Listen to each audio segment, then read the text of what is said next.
Labą dieną, tai Nacionalinės bibliotekos tinklalaidė Profesinis klausimas. Pradedame trečiąjį sezoną ir labai džiaugiuosi jį pradedama su ypatinga pašnekovė. Šiandien kalbuosi su rašytoja, tinklaraštininkė, žurnaliste, 3 vaikų mama ir Havajų lietuve Vaiva Rykštaitė. Labą dieną, Vaiva.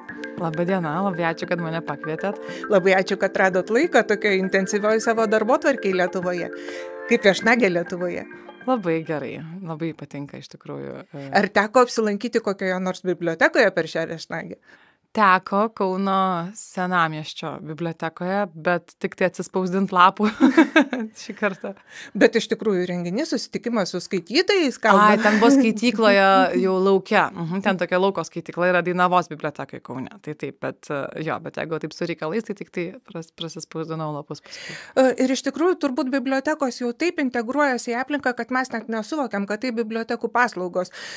Nes iš tiesų, būdama jūsų socialiniuose tinkluose draugė, matau jūsų turiningą laisvalaikį, laiką Lietuvoje. Ir nuotrauka tarp daugelio kitų nuotraukų įspūdingų, kad Bernardinų parke biblioteka ir turi gerų knygų. Visa tai yra bibliotekos Lukiškių aikštėje ir Kaune irgi miesto erdvėse bibliotekos. O kas jums yra bibliotekos ir kokios jūsų bibliotekinės patirtys gyvenime? Aš turbūt į biblioteką va taip reguliariai pradėjau eiti, galvoju, ar Londone eidavau tą mūsų vietinę, užsukdavau liktai rašyti, bet jau labai atrodo, tarsi senam gyvenime būtų buvę. Bet daugiausiai tai su vaikais pradėjau eiti, nes ten vaikams daro tą vadinamą story time, kai atsisėda vienas žmogus ir skaito vaikams knygutę, nežinau, Lietuvoje tokia praktika yra. Yra, ne? Kai skaito ten taip vaizdžiai, linksmai, tai va, į tą pradėjau vesti vaikus ir bibliotekose visokios vyksta edukacijos. O pavyzdžiui, va dabar, tai va čia prasidėjo viskas prieš 10 metų, kai pirmą vaiką pagimdžiau. O va dabar tai biblioteka prieš šią kelionę į Lietuvą, tai ėjau į biblioteką dėliot dėlionių. Nes ten labai ramu, tylu ir dėlionių pridėta ir galima tiesiog pasiimti dėlionę, tą puzzle vadinamą ir dėliot ant stalo. Tai ėjau su draugėm netgi ir tiesiog ėjom su draugėm ir dėliojom dėlionės po porą valandų. Jūs ne vaikai, o jūs? Aš suaugusios mamos, jo. Tai pas mane atvažiavo draugiai svečius iš kitos salos Havajų ir mes vieną dieną nuvažiavome į biblioteką ir dėliojom dėlionę. Tai kitiems gal būtų labai keista, kad atvažiuoja į svečius Bet mano ta draugė tokia irgi trenkta kaip aš ir mes tos dėlionės nepabaigėm, nes biblioteka užsidarė. Jau buvo laikas išeiti ir mes palikom tą dėlionę nebaigtą, paprašėm, kad leistų, gal sugrįšim rytoj, taip sakėm. Ir ryte atsikėlėm su draugė ir aš sakau, ką tu nori šiandien veiks pas mus saloje. Sako, gal važiuojam į biblioteką, pabaigsim dėlionę. Kokia šauni veikla, bet iš tikrųjų norėjau paklausti jūs jau 10 metų gyvenate Havajuose ir ar galėtumėte pasakyti, kad knygos skaitimas tam tikrą prasme padėjo jums socializuotis, integruotis, pavyzdžiui, vietinis knygų klubas? Buvau knygų klube, dabar jau jisai nebeaktyvus tas klubas, bet keletą metų buvau Havajų knygų klube, tai tikrai labai padėjo tiesiog. Nes čia turbūt yra, aš ir daugiau žmonių tokių pažįstu, kas dirba iš namų, tie vadinami freelanceriai. Ir jeigu dar tapus mama, tada labai sunku tiesiog ras draugų. Ir galima būti ir gimta mieste, bet motinystė yra izoliuojanti patirtis, jinai tokia paradoksiška ir suvienijanti, suartinanti ir to pačiu izoliuojanti. Tai pavyzdžiui, tokia kaip man, kur aš dirbu, tik galiu dirbti iš bet kur, bet realiai dirbu iš namų arba kavinėse vis tiek viena, aš neturiu kolektyvo, arba žmonės, kuriuos samdau, jie irgi yra tokie kompiuteriniai, kažkur skirtingose pasaulio galuose išsibarstę ir tada gali tapti labai vieniša. Ir turiu kitų draugių, kurios tą patį patiria. Ir tada sprendimas yra tiesiog ieškoti bendruomenių per būrelius, kaip aš sakau. Mano vienai draugai buvo depresija, aš irgi sakau, to reikia būrelio, nes jinai irgi dirba savo ir tiesiog labai trūko žmonių aplink. Ir labai taip kažkaip keistai skamba būrelis suaugusiam žmogui, kaip aš čia dabar eisiu, ieško draugų į būrelį, bet būtent tie būreliai padeda ir knygų klubas yra vienas iš jų. Ir pas mus Havajuose tai ir biblioteka, man atrodo, turi knygų klubą, ir knygynai turi knygų klubus, ir jie nepriklausomi patys knygų klubai steigėsi. Tai aš buvau tokiam mamų knygų klube, kur apie vaikus šnekėti negalima. Ir ką skaitydavo mamos? Visą kitą literatūrą. Labai, iš tikrųjų, man labiausiai tai patiko tas knygų klubas dėl to, kad skaičiau labai įdomias knygas, kurių turbūt gyvenime pati nebūčiau pasirinkusi arba suradusi skaityti, tai labai buvo įdomu. Mes iš tikrųjų su kolegomis keičiamės knygomis ir aš perskaitau to dėka tokias knygas, kurių irgi pati niekada nebūčiau pasirinkusi ir nebūčiau skaičiusi, bet paskui labai įdomu diskutuoti ir įdomi patirtis. Norėčiau jūsų paklausti apie vaikų bibliotekas Havajuose. Kaip jos atrodo, kaip tas vaikas ten laukiamas, sutinkamas, kokias knygas renkasi jūsų vaikai? Taip, atskirų bibliotekų vaikams nėra, bet bibliotekos yra kaip vaikų erdvė. Tai mes einam į labai mažytę, ten Havajuose tų bibliotekų tikrai yra daug, nes kiekvienas miestelis turi savo biblioteką mažiukai, turbūt visur tie miesteliai turi bibliotekas pasaulyje. Pas mus yra Keala-Kekua miestelio biblioteka, tai mažytė, labai jauki, graži, vaikai tenai kaip namuose jaučiasi, man nuolat jos reikia tyldys, kad būtų tylu. Bet aš juos labai dažnai, bent kartą per savaitę vežuosi į biblioteką ir tiesiog tam, kad jie su knygom draugautų, kad turėtų tą ryšį. Tai tik neseniai suprato, kad mes knygų neperkam. Na, jie galvoja, kad aš tas knygas jiem perku. Tai va, dabar aš paskui kažkaip išsiaiškinu, kad tu nepirki, sakau, ne, čia nemokamai. Ir jiem buvo, nes visą laiką imdavo, o knygų kalnais imam, iš tikrųjų. Būna po 20 knygų pasiimam vienu kartu, nes kai 3 vaikai, tai iš tikrųjų tos knygos, jeigu pavyzdžiui mažajam, tai tik tai jisai varto jas, tai jeigu ten pasiima 4-5, tai per dieną ir perverčia. O mano vyriausia dukra vienu metu labai komiksus mėgo, tai irgi tie komiksai greitai skaitosi, tai 5 komiksai per savaitę labai lengvai persiskaito, o vidurinėliai tėtis skaito. Tai tokias vidutinio sudėtingumo knygutes, tai 20 knygų 3 vaikam čia yra tokia visiška norma. O kuo domisi vaikai, gal kažkokios rytis? Taip. Tai vat vyriausia tai komiksus skaito, netgi man yra porą rekomendavus, tikrai labai patiko man, bet dabar pavadinimo gaila neprisimenu. Ten buvo Miyazakio, to animacijos kūrėjo komiksas, man atrodo, jis sukūrė komiksą prieš animaciją kurdamas dar, tai labai patiko. Tai va, tai mano vyresnėlė jau tokios pusiau paaugliškas temas gvildena, vidurinėlė Indraja mano, tai jai fėjos patinka ir jinai ima tas pačias knygas, jinai iš tų vaikų, kur ima Vampiriną baleriną, paskui Mamos mumijos. Gali skaityti kelis kartus tą pačią knygą. tą pačią. Ir būna, sakau, taigi jau ėmėm šitą, ėmėm kokią kitą, ir jinai vis tas pačias ima, tai ten paskui yra Fancy Nancy tokia knygučių serija, labai populiari JAV, tai, bet jai patinka su tėčiu skaityti labiausiai, tai jau ten jų reikalai. Aš dar būna visą laiką paimu kokių nors edukacinių, nes man tiesiog akis raipsta, kiek ten gražių knygų ir, nežinau, bent jau mūsų bibliotekai tai yra visokių, apie visokias kitas kultūras. Kadangi Havajuose yra japonų daug ir gyvena, ir įtakos kultūrinės, tai labai daug yra knygų apie japonų šventes ir apie kinų šventes ir jos taip gražiai vaikiškai iliustruotos. Ir yra visokios apie koncentracijos stovyklas ir labai įvairių knygų ir apie imigraciją, pavyzdžiui, apie indų mergaitę, kuri imigravo į JAV ir kaip jinai jautėsi, kaip jai trūko aštraus maisto.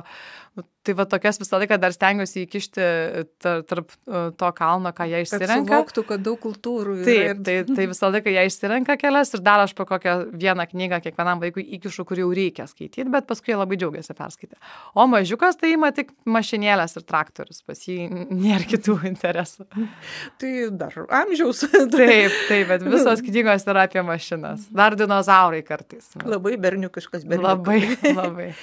Bet iš tiesų, Vaiva, vaikai renkasi natūralu anglų kalba knygutes, skaito su tėčiu irgi anglų kalba, o jūsų užduotis, kaip pati rašėte, perduoti visą Lietuvos kultūrinį paveldą ir pažinimą vaikams lietuviškai, ir jūs skaitote lietuviškai. Ir kokias knygas renkate vaikams lietuviškai, lietuvių kalbą skaityti? Turim 100 turbūt knygų namie lietuviškų. Aš kiekvieną vakarą skaičiau vaikams iki tol, kol negimė 3 vaikas. Tai kol buvo mergaitės, tik tai 2, tai skaitydavom tiesiog, kaip sakoma, religingai kiekvieną vakarą. Arba aš, arba vyras, vienas vienam vaikui, kitas kitam, paskui susikeisdavom ir skaitydavom. O kai gimė 3 vaikas, tai dar kol jis buvo naujagimis, dar pavykdavo skaityti, o va dabar kaip tik su vyru kalbėjom, kad visiškai iškritom iš to ritmo. Atostogaudami dabar tai Lietuvoje visai nebeskaitom, visi griūnam pavargę.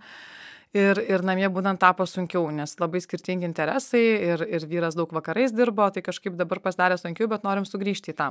O dėl tos lietuvių kalbos, tai taip, mano Anyta dovanoja knygas vaikams, irgi jinai mokytoja, dabar jau pensijoje, bet ir mano mama mokytoja, ir mano Anyta mokytoja. Močiutės mokytoja. Taip, tai jinai visokių labai gražių knygelių vaikams visą laiką siunčia, atrenka, tikrai labai šauniai su jais draugauja, bendrauja, ugdo.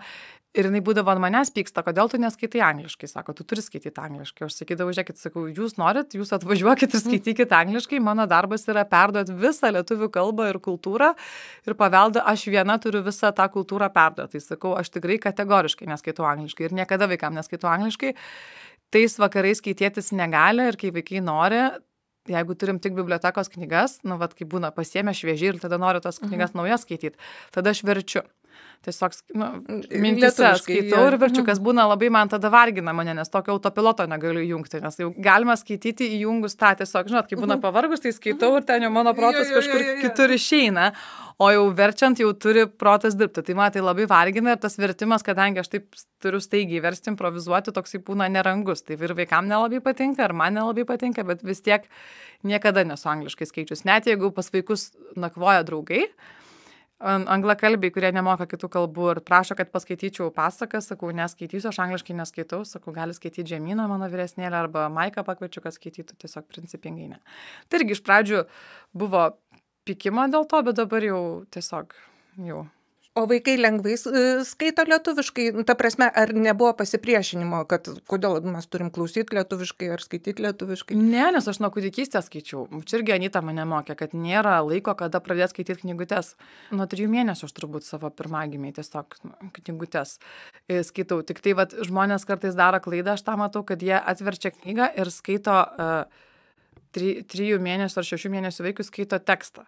Tai, man atrodo, dar tiesiog ta knyga tada vargins. Netgi aš dabar 3-mečiui savo, va tik dabar pradedu skaityti tekstus, o dažniausiai tokio amžiaus vaikam tiesiog mes atsidarom knygutę ir aš pasakoju istoriją iš to, kas matosi.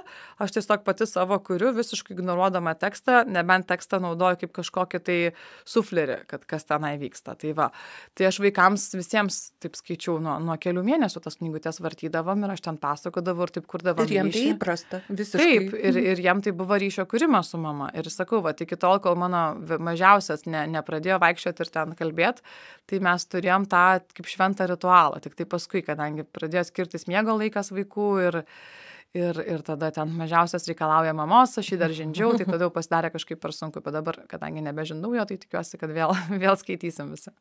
O ar gali būti taip, čia aš taip sugalvojau, mano tokia prielaida, kad skaitydama vaikams ir kurdama savo istorijas, jūs pamatėt, kad vaikas neturi būti pasyvus dalyvis to skaitimo, o gali būti aktyvus. Ir tuomet, tokiu atveju, jeigu tokių knygų nėra, reikia sukurti savo. Gal, čia įdomi mintis, iš tikrųjų, aš tikrai stengiuosi jam leisti, būname su vyru, pykstam, kai jie klausinėja, nes noriu tiesiog perskaityti ir baigti, bet paskui aš pati save stabdau, kad jeigu vaikas kažką nori komentuoti, grįžti atgal į kitą puslapį. Jis įsitraukia. Tai reiškia, jisai dalyvauja, kaip tik reikia leisti, nes jau vakare tas nuovargis yra stiprus, tai norisi perskaityti knygą, kad vaikas tylėtų, užversti ir eit miegot. Bet iš tikrųjų vaikai labai įsitraukia ir aš ir vyrą stabdau, ir pati save stabdau, kad nebūčiau irzli ir leidžiu vaikam ten rodyti pirštais, kalbėti, dalyvauti. Kakės makės knygutėse, mano vaikai labai mėgsta, jas yra visokių ten labirintų, visokių, kur pirštukų vedžioti, tai tas kakės makės knygutės man skaityti, ojei, man kančia vaikam džiaugsmas, nes ten kiekvienam puslapyje yra ką veikti ir ten nors teksto nedaug, bet mes ten užstringam ilgam, tai tikrai dalyvauja ir aš pati rašau vaikams. Tai kažkaip nežinau, ar būtent iš vaikų dalyvavimo tiesiog irgi man galvoje atsiranda istorijos, aš jas ant vaikų patikrinu savo, aš testuoju ir paskui tada rašau. Jūs jau esat 12 knygų autorė, kiek iš jų vaikams? Reikia paskaičiuoti, 3 turbūt. Jo, yra apie Havajus knygutę, apie Miką ir Jūratę ir Kastytį ir Baisiau už tarakoną. Dabar parašiau dar vieną vaikams, bet jinai bus tokia kartoninė, tokia kaip vadinasi lietuviškai board book, pakietintos. Jo, tai va tokia bus, visai mažiuka, apie nagų karpimą bus. O, nes vaikai to nemėgsta. Taip. Ir dabar laukiam suaugusioms jūsų naujosios knygos, gal galim trumpai ją anonsuoti? Taip, žinoma, čia bus 12 knyga, jau kaip ir jinai ir parašyta, bet dar dirba redaktorės, dirba iliustratorė. Tai dar netoj, kitą mėnesį dar jos dar turbūt ne, bet jau aš ją jau parašiau, tai aš jau baigiau savo darbą, dabar jau jinai ten toliau gyvena savo gyvenimą. Tai knyga vadinsis Mama namuose 3 valandos iš rytojaus, nors aš iš tikrųjų turiu namuose, kaunietiškai, nes taip mes sakom Kaune, tai Mama namuose. Aš taip pat kaunietė. Aha, tai va irgi žinot. Tai va, tai jinai iš tikrųjų bus kaip ir knygos pirmą kartą mama antra dalis, bet ir taip ir ne, kadangi tai nėra, pirmą kartą mama neturi kažkokios tam kaip fikcinės istorijos, tai ir čia tos istorijos nėra, yra tokia labiau kaip memuarų knyga, esė, publicistika, tokia žanrų kažkoks hybridas tarp tarp memuarų esė. Gal tam tikras dienoraštis, ne? Irgi ne, nes taip, vat, yra visokių ir tyrimų įdėta, ir nuorodų, vat Kaip tokia. pirmą kartą mama. Taip panašiai, bet truputį kitaip. Mano mama tai sakė, kad kai perskaitė rankraštį, sako, čia pirmą kartą mama ir kaip būti knygos mišinys, tai vat kažkas tokio, nes ten tokios esėjos atskiresnės, jas irgi galima skaityti kaip ir atskirai kiekvieną esė, bet jos yra apie motinystę ir tarsi ir susisieja viena su kita, tai ten yra iš daugiavaikės mamos perspektyvos jau mano, kaip jau aš taip šitą knygą leidau savo turėti tokią nepatogią galbūt nuomonę ir tiesiog pasakyti jau kaip aš auginu ir kaip aš noriu būti jau nebepataikaudama kažkokia. Nebe taip, kaip reikia, ar kaip sako giminės moteris. Taip, arba kaip galvojau, kad reikia, tiesiog jau pradėjau girdėti save kaip mama ir tą išsakiau, tai tas gali kai kurios žmonės labai suerzinti, bet mano tikslas yra nesuerzinti ir galima su manim nesutikti, bet būtų labai gerai, kad su manim nesutinkant moteris išgirstų, kur jos su manim nesutinka ir tame nesutikime išgirstų save, kad aš visiškai nesutinku su Vaiva. Ir tada galvoju, o geras, va čia aš jaučiuosi labai stipriai šitoje vietoje, nes aš visiškai jai prieštarauju ir tada per tą nesutikimą, kad surastų savo stiprybę motinystėje. Iš tikrųjų labai įdomu ir jūsų stovyklos moterims Havajuose gal irgi šiek tiek turi tokį tikslą, kad kiekviena dalyvė atrastų savo tapatybę, savo aš. Tapatybė gal per stipriai jau taip, nes ta stovykla trumpa, savaitę laiko. Tiesiog mes stovyklose yra viena taisyklė, negalima vykti su drauge.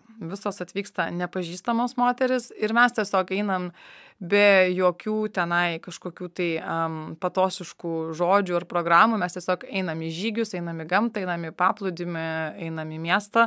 Daug važiuojam, daug žygiuojam, daug plaukiojam ir tiesiog kalbamės moteriškai apie bele ką. Ir paskui kažkas įvyksta po tų stovyklų. Moteris labai atsipalaiduoja, kažkaip pamato vieną kitą kitaip, pamato save kitaip ir paskui grįžta ir labai laimingos būna. Sunku suvokti, kaip jūs viską aprėpėt, šitiek veiklų, tiek Lietuvoje būdama, tiek keliaudama, tiek Havajuose gyvendama.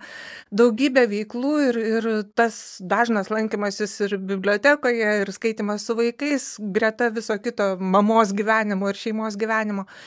O bibliotekos, viso pasaulio bibliotekos, pastaruoju metu tarsi bando save pozicionuoti su šūkiu, kad biblioteka ne tik knygos. Kaip jūs pabaigtumėt šitą šūkį? Biblioteka ne tik knygos, bet ir patirtis, turbūt kažkokia tai, kaip galima, ten kalbėtis nelabai galima, bet pats buvimas bibliotekai toks yra kaip šiek tiek ir bažnyčiai, bet ne toks pat kaip bažnyčia, bet galima paralelę brėžti, nes yra kažkoks jausmas, kur tik bažnyčio ištinka, nesvarbu ar žmogus tikintis ar ne, tai man atrodo panašus jausmas yra bibliotekui, kuris ištinka. Man tai tarp tų lentynų vaikščioti yra labai jaudinantis jausmas, ar dėlionę dėlioti, ir tokia ramybės erdvė, tokia erdvė būti, skaityti, kad ir skaityklos, aš stengiuosi kartais, labai retai pavyksta per visus darbus, bet kartais stengiuosi tiesiog nueiti žurnalus paskaityti biblioteką, nes irgi labai smagu, kol vaikai dirba. Arba neseniai buvo bibliotekai, dabar paskutinį kartą, kai buvau bibliotekai, pakėliau akis ir pamačiau, kad matosi vandenynas per langą ir puikiai panoraminis vaizdas į vandenyną. O niekada iki tol Niekada per 10-11 metų aš ten gyvenu, aš niekada to vandenyno nemačiau ir didžiuliai yra langai tokie, jie ne iki žemės, bet tokie tikrai gero dydžio langai ir vaizdas į vandenyną. Niekada aš to nemačiau, bet visą laiką akis klaidžioja kitur, nes ten susitinku su dėlionėm, su knygom, kartais elektroniniais laiškais. Ir kaip jūs pasakėte, tokia aura kūrybos šventovės, užfiksuotos kūrybos šventovės. Taip, tikrai taip. Labai ačiū Vaiva už pokalbį ir kad sutikote dalyvauti mūsų laidoje. Tai buvo Nacionalinės bibliotekos tinklalaidė Profesinis klausimas. Ir aš jos vedėja Rasa Januševičienė. Linkime klausytis.